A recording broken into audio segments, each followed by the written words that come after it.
Hello and welcome to the Flix Forum podcast, where each episode we go back and we look at a Netflix original film in the order of release.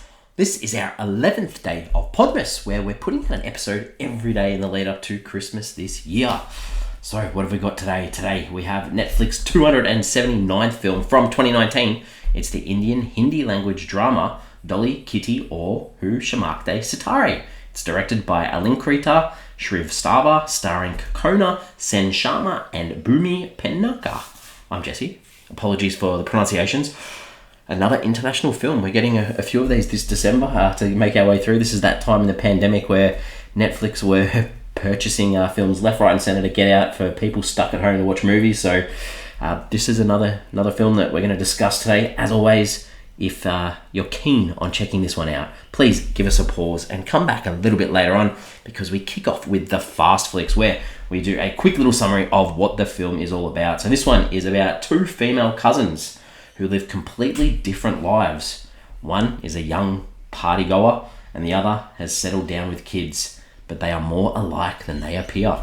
Ooh, intriguing. I like that one. I'm proud of that one. That's a good little Fast Flick. So let's talk about how this ended up on Netflix, or how this film came together. So the director, Shrivastava, mentioned that she wrote the first draft of the film while completing post-production on another of her films called Lipstick Under My Burqa.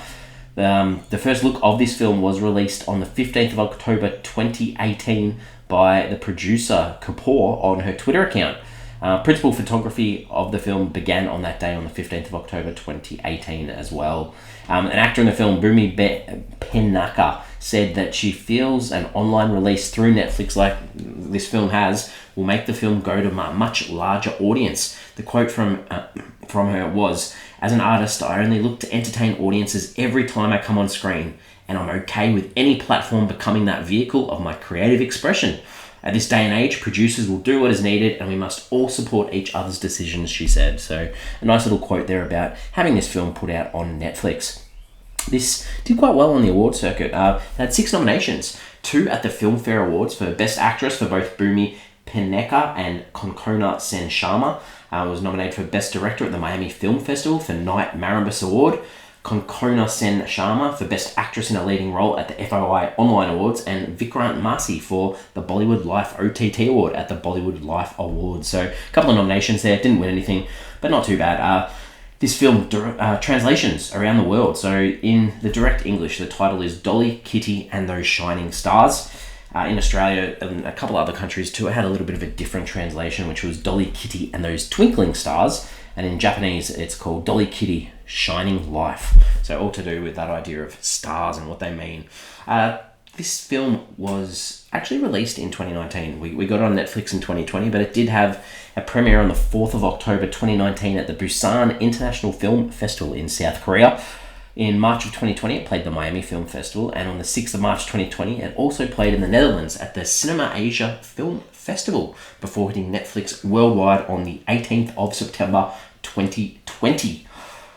What are the critics and audiences saying about this film? Rotten Tomatoes, it sits at 69% on 13 reviews, so that's definitely fresh. The audience doesn't have a percentage, so nothing there. It sits at a 5.7 out of 10 on IMDb on 14,000 ratings.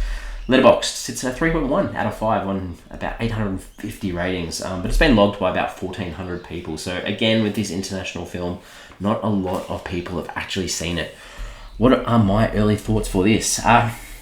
I struggled. I think the film tries to tackle too much instead of focusing on just a few key things. It sort of felt like a bit too much, all over the place a little bit. Lots of different messages it's trying to say, but it still has its heart in the right place, I guess. So that's where I'm at with this one. The characters in this film. Let's talk about the characters. So we've got our title, Dolly, Kitty. So there are our 2 characters. So we've got Dolly. So her name is Radha Yadav. So Dolly, she has a husband, 2 kids, but is extremely unhappy in her life and is jealous of that fun and youthful stuff that Kitty, her cousin, does. The one positive for her on the horizon is this new apartment that they're having built. But the stress of having to pay for it leads to Dolly stealing money from her work and selling her jewelry, and she has this pain and this trauma of herself being abandoned by her own mother at a young age, and she's worried personally that she's becoming a bit like her too. And then the complete opposite, her cousin Kitty, Kajal Yadav is Kitty, a lot younger, and obviously a bit more freer, not actually tied down by any responsibilities. And she wants to live this independent life, and obviously goes to stay with Dolly in the city while she looks for a job, and does a bit of some menial sort of jobs, and ends up in this sex call center, I guess is what you'd call it. She goes out, she parties with friends, she meets boys, she drinks, she smokes, living her best life. But in the same way, Dolly sort of looks at her and is a bit jealous of that, but also how much of that does she actually want or actually need. Amit is the other sort of main character we need to talk about, who's Dolly's husband. From the start, he sort of comes across as a bit seedy, a bit gross, and we hear this in that he's hitting on Kitty, who's a lot younger and obviously related to his own wife. So not sort of shown as a nice guy throughout the film, not a completely horrible human being that they could have made him, but has these characteristics that are a little bit on the seedy side. Osman is another male in this film. He's a delivery boy who starts delivering stuff for Dolly at her house, and sort of provides that temptation to Dolly, or that reason for her to be like, cool, I need to leave my husband or get away from my husband. He's very young, he's very sweet, he's very innocent, and sort of shows that other side too. And then the other character is Pradeep, who we meet through Kitty's job on the call center. She slowly falls for him, I guess, and becomes a love interest, but at that same time, he sort of highlights the poor males in this film too, and that he's married and has a child himself. Lots of spoilers in those characters, but obviously you need that for the context.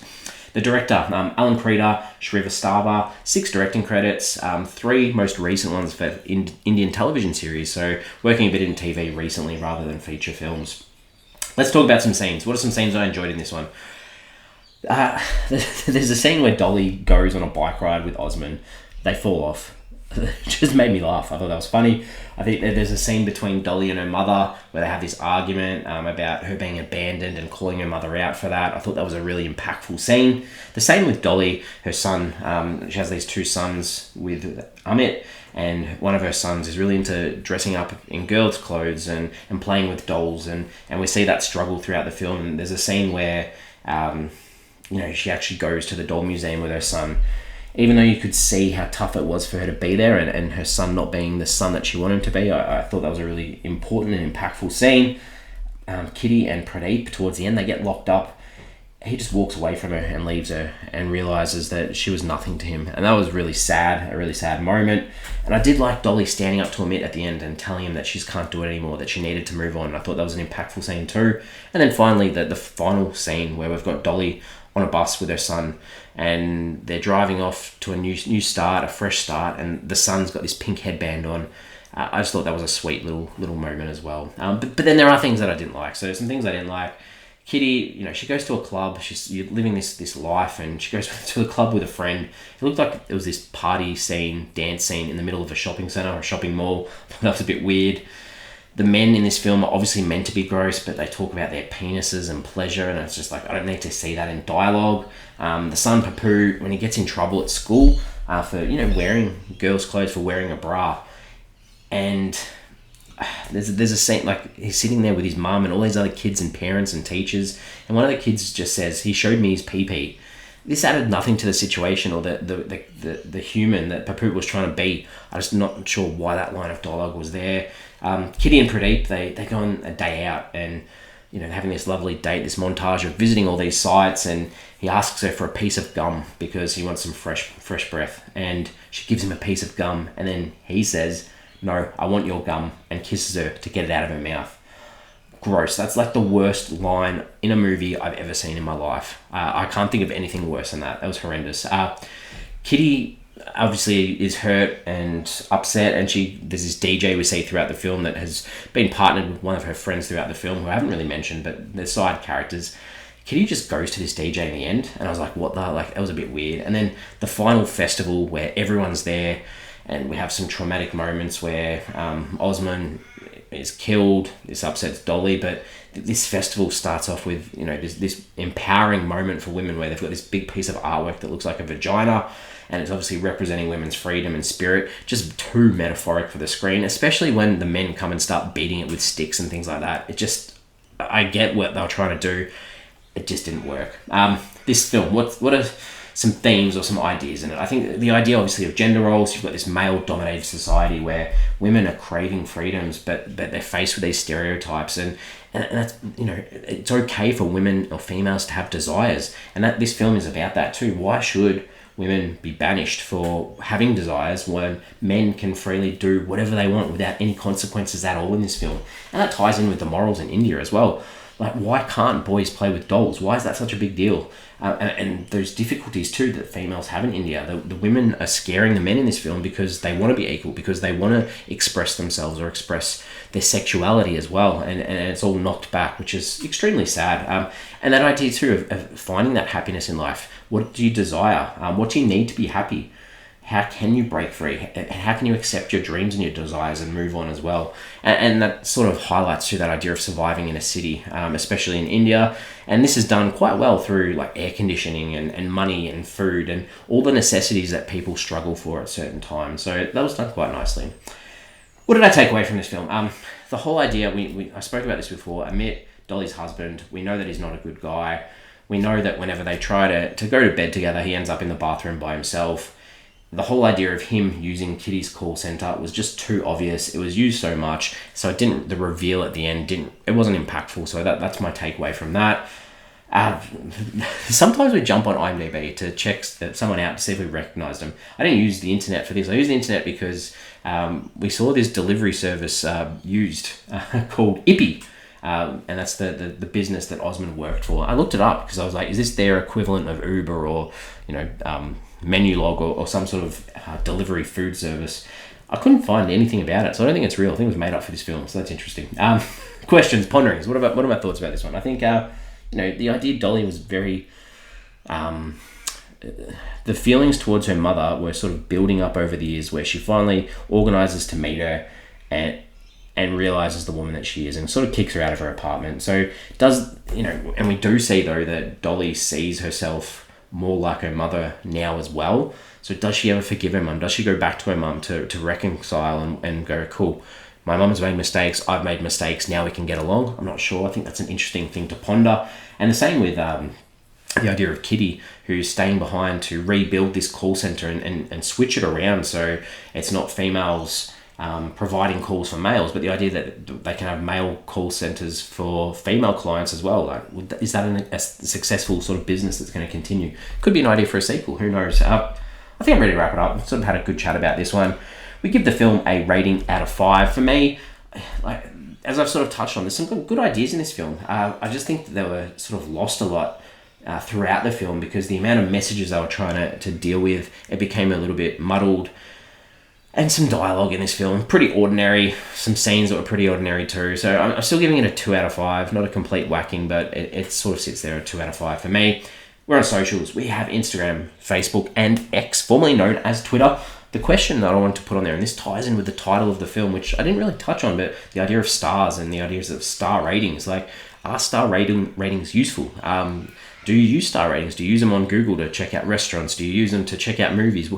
Are stars ratings useful, or in the dating world as well? Are they are real negative because it can really impact people's ability to communicate? I find it a really interesting thing that, and there's a Black Mirror episode that sort of deals with the same sort of idea, but your rating, is that how successful you are based on your star rating? And obviously we see Almond's tombstone at the end of the film that has that saying on it, because that's what Dolly discussed with him. But yeah, interesting thing to ponder.